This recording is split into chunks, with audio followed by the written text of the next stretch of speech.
Hi, I'm Sabra, not Sandra. Sabra Bander. I work for Human Element. We are a Magento professional solutions partner, and I am an optimization strategist and business analyst. And the clicker's not working. Let me go with this one. So I'm going to talk about conversion rate optimization, like you mentioned. So specifically visitor research and A/B testing. Whether your conversion is a sale, a lead, a form, whatever it is, help you understand how to get your user to do more of what you want them to do. So conversion rate optimization is really 4 different sections or steps in this process. It's analyzing the data, so taking a look and understanding where your problem areas are. So maybe you're looking at Google Analytics or whatever reports you have to really understand where there's an issue. Maybe you have all of your customers, the majority of your customers are coming from iPhones, but your conversion rate is on iPhones is the lowest. You see that there's a problem. You don't necessarily know what that problem is. You just know there's a problem and an opportunity to fix it. And then the second step is user research. So finding out why it's a problem. You see that people are dropping off and not converting on iPhones. Watch your users use your site or the page on an iPhone and understand what their experience is and help you understand why they're not converting. And then once you understand why they're not converting, take that and try out some different things using A/B testing to see how they can convert more. And then you want to measure and refine. So once you do that A/B test, even if you have a successful test and you implement it, you're not quite done. What works today might not work a year from now. So you want to continue to change and tweak those things and refine to make it better. And what this does, the overall goal of conversion rate optimization is to get your users that are already on your site doing what you want them to do more frequently, more often, and easier. Before you can jump into that, though, you need to understand what your goals are. So whether it's your business goals, your user goals, what your personas are, you need to understand what the intention of your site is and what your goal is before you can try and drive that traffic to a conversion. We'll talk a little bit more about why those goals are important later on. So you guys are probably doing a little bit of step 1 and step 4. The majority of people are. They're looking at Google Analytics. They're looking at their data. What you guys might not be doing is visitor research and A/B testing, so taking those learnings and taking it to the next step. And that's really what I'm going to be focusing on today. The analyzing data, you may use Google Analytics, you may use Magento BI, you might use data from your ERP or just from Magento in general and taking a look at those numbers. You might have internal scorecards that your business has created. But are you taking that information and implementing it and making changes? So I'm going to do a little audience research to get to know who you guys are and what your experience is. So I want you to raise your hand if you work on or have worked on or work with an e-commerce site. So the majority of you guys. Okay. Raise your hand if you pay to drive traffic to your site, whether it's PPC, email marketing, you're investing to drive people there. Okay, majority of people. Raise your hand if you know your conversion rate of your site. Less people, still a lot. Raise your hand if you know the effectiveness of the last change that you made on your website. 2 hands, okay. And then out of those people that raised their hands, if you actively modified or changed that change you made to make it even better, to improve it. Got 1. All right, so the opportunity here and what we're going to be talking about is to get the people that didn't raise their hand for the last 3 steps to be in a position to be able to raise their hand. So visitor research. This is solving the mystery of how your users are using your site. You probably don't know. You might put something out. Sounds like you guys make changes on your website, your e-commerce site. You might not actually know whether it was successful or not, how your users are engaging with it, and then being able to optimize based on those insights. We've probably all been in this scenario where we come out with a new product, we make a change or release something, and we think we're in the target market, we pretend we're in the target market, but we're actually not. It doesn't work that way. And you don't actually have to leave the room to understand how your users in your target market want to engage with your site. You can use tools like Hotjar, Crazy Egg, Zarget, VWO. All of these are different tools to be able to help you gain insights on how your users are using your site. A couple of the features that some of these tools have: heat maps, scroll maps, recordings. I'm going to be talking about a little bit in more detail of those. Form analysis, polls, and surveys. I'm not going to talk about now, but I'm happy to talk about them later. Polls are, you've probably all seen them pop up when you're using a site that ask you about your experience, maybe asking you one thing that you want to change about the site or something that you didn't get from the page that you're on. And then surveys are ways that you can send emails to your users after they've left your site. So you probably do abandoned cart emails. It's similar, it's abandoned site. If they're on your site and you leave, you can send them a survey. It's all gaining information on what the user wants and how they're using your site. So drilling into heat maps a little bit. These can track clicks, scrolls. You can segment it by device or browser to really understand that experience. Stand back here. Maybe not. So you can see based on device. So in this example that's in the bright colors, where the average fold of a site is on mobile, and how many people are actually scrolling and getting to the bottom of the page. In this example, the blue section, not many people are getting down there. So you understand and know, don't put anything important past the fold or past where users are actually getting, or change something on your website to drive them so that they are getting down to the bottom of the page. I'm going to go over a couple examples of some findings that I found when doing visitor research with heat maps. So this first example is a site where the average fold on the home page only showed one category above the fold, men's. Below the fold, and where it's yellow, people aren't actually getting to. So they weren't seeing that there was women's, kids, and clearance when they went to the home page.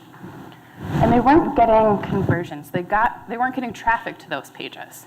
Making a slight change to have men's, women's, kids, and clearance above the fold drove more traffic to those pages, getting more conversions.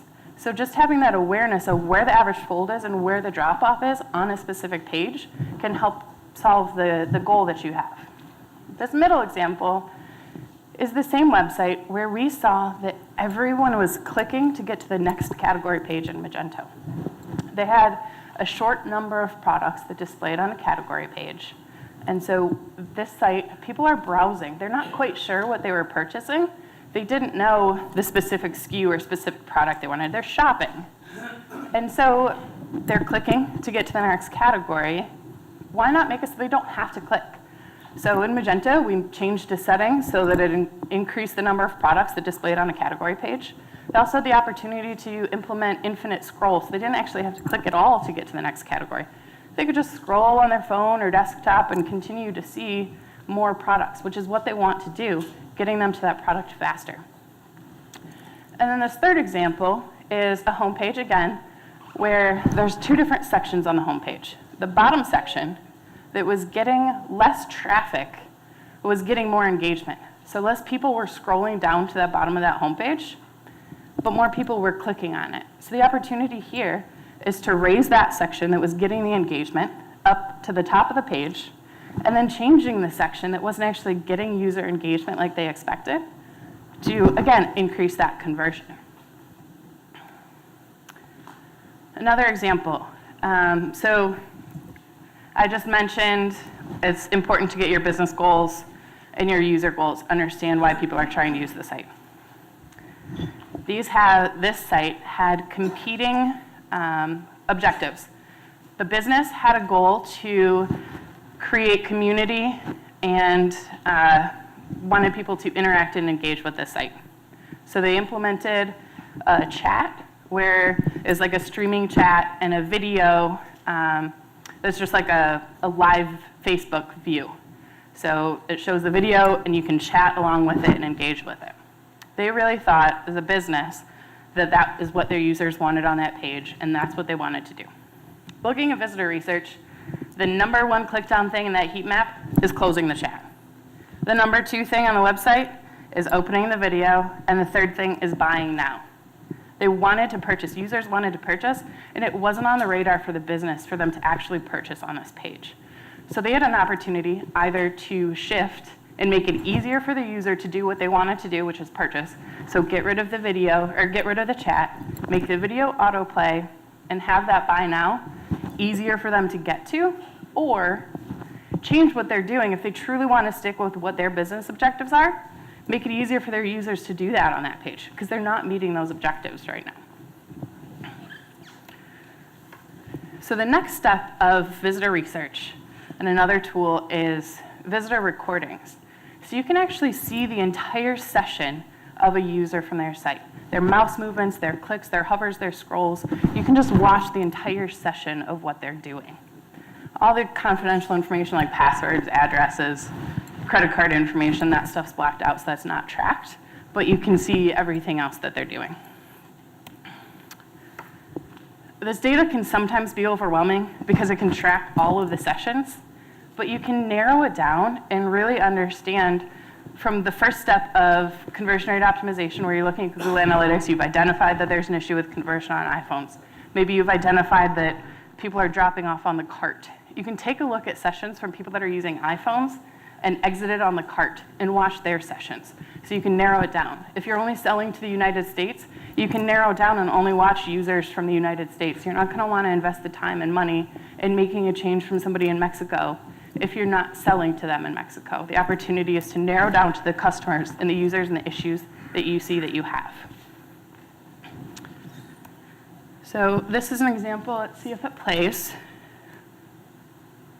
where I watched a customer, and this is where the understanding what the user goals and the business goals are really important, if it plays.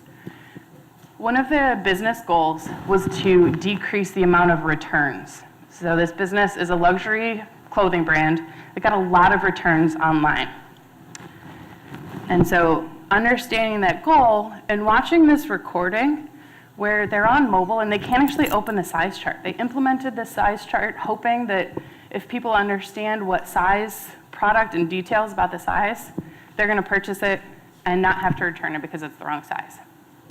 On all mobile devices, there was a bug that they couldn't actually open the size chart. And this person, if we get to it, continued to click and click and click trying to get that size chart. And eventually, they couldn't open the size chart, and they didn't purchase. So not only did they likely lose a conversion because the customer wasn't confident in the item that they're purchasing that was going to be the right size, so they lost the conversion there.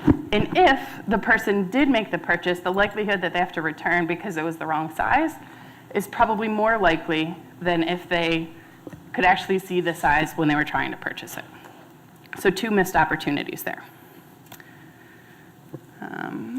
This is another example of something that I found in visitor recordings. So the example on the left is what you expect to see, sort of, on a Magento cart page for mobile. This was an inside break, a middle break point, that there wasn't a ton of traffic, but there was a decent amount of traffic, enough where I was seeing people using the site in this browser size. Doesn't look right. It's not aligned properly, not a great user experience. We in this room, knowing Magento and standard Magento carts, could probably figure out what I'm supposed to do. But a user that's just going to the site trying to buy an incense burner or a candle holder is probably not going to figure it out. So they were seeing traffic from this device and this browser size, but they weren't seeing conversions. So being able to identify that pretty quickly, make that change, make it streamlined, they can increase the conversion from that data point that they found. And then on the right-hand side is an example of the cart on the top, so the order review section. And it looks all right. It's not terrible. If somebody saw this and looked at it, they'd probably make some assumptions and tweaks and changes, but overall, it does the thing it's supposed to do. Well, in visitor recording, I saw an experience where somebody added several things to their cart. They were taking a look at the cart, and they wanted to remove an item. They removed an item, seemingly the wrong item, because they didn't know that remove item, if it was for the item above or below where they were clicking. So fortunately, this person removed the wrong item, went back to that product page, added it to their cart, and checked out. They were lucky. Most people, I know if I removed the wrong cart, I'd probably just get frustrated and either bail or just say, all right, I'll check out with what I've got in my cart. So there's an opportunity there to be able to make that change. All right, I'm going to go through this quickly. So this is an example of visitor research where I identified that this page, they weren't getting what they needed.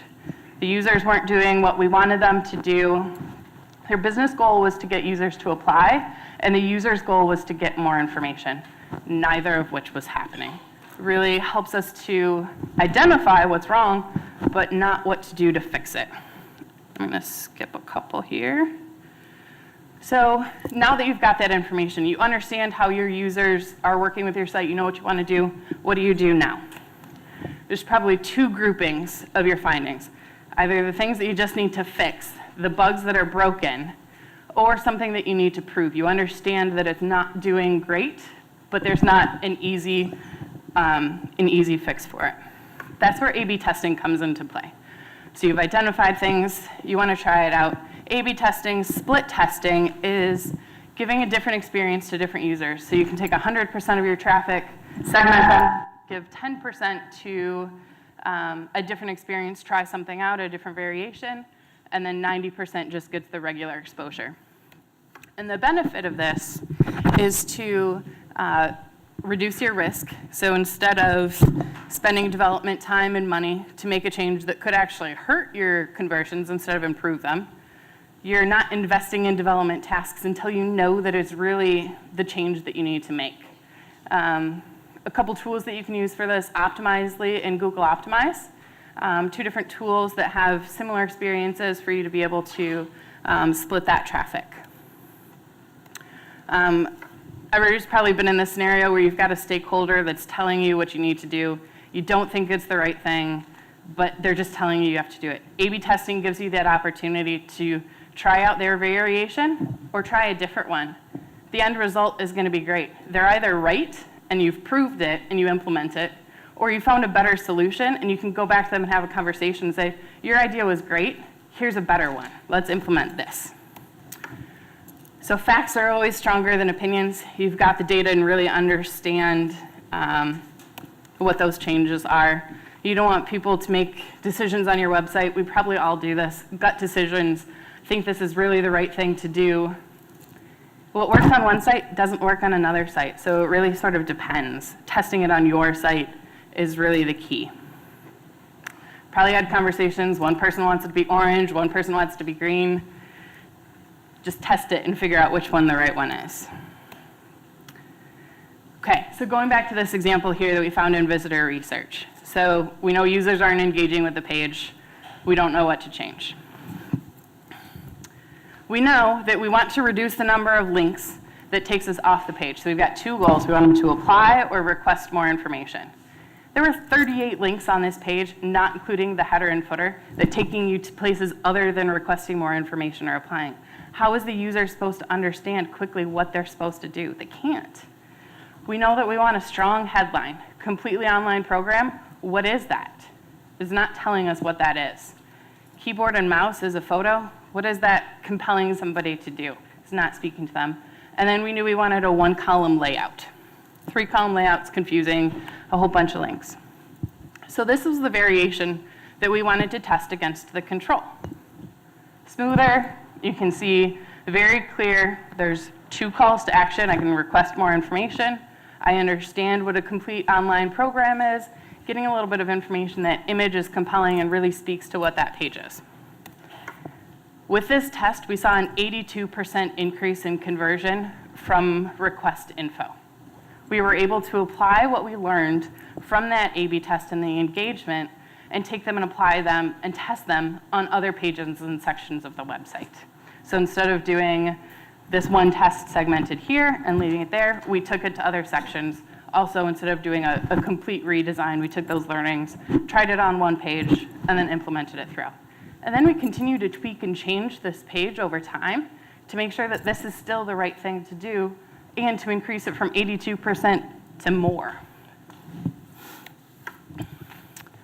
So going back to conversion rate optimization, the goal is to get the user to do what you want them to do by analyzing the data, taking a look at Google Analytics, ERP, Magento BI, really understanding where your opportunities are, understanding how your users are engaging with the site, so why there's the issue that they're having or why there's the drop down, coming up with an idea or multiple ideas to test to see which is really going to benefit your site and your users the most, and then continuing to refine that data, continuing to do A/B tests, watching your users engage in the site, because again, it changes over time.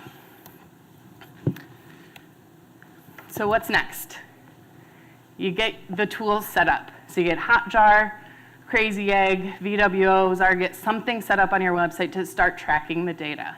It's really important to gain the insights and take a look at everything, but you have to have the tools to be able to do it. Get an A/B testing tool set up. Google Optimize, both Hotjar and Google Optimize are low cost, low barrier to entry. Get those set up, start collecting the data. But that data alone is useless. It's the insights and spending the time to interpret that and get the understandings that is the real value. So work with an expert to determine how to incorporate this process into the changes that you're making on your website. And they can help you to prioritize your findings and their findings. When somebody goes through and looks at visitor research, heat maps, recordings, what have you, there's going to be a lot of stuff that's new to you, and you can't do it all at once. So you need to prioritize and understand what the importance is and what the benefit. So if you have some small page on a site that has a big opportunity but isn't getting a lot of traffic, or the conversions are okay, probably doesn't make the most sense to start there. Maybe start on your cart and check out. Maybe those are the biggest obstacles. You really need, it depends on what information you find to be able to prioritize those things. Thank you for your time. Again, I'm from Human Element. I'm an optimization strategist and business analyst. I'll be around afterwards to answer any questions, go over anything, and come find me at any time during the conference. Thank you.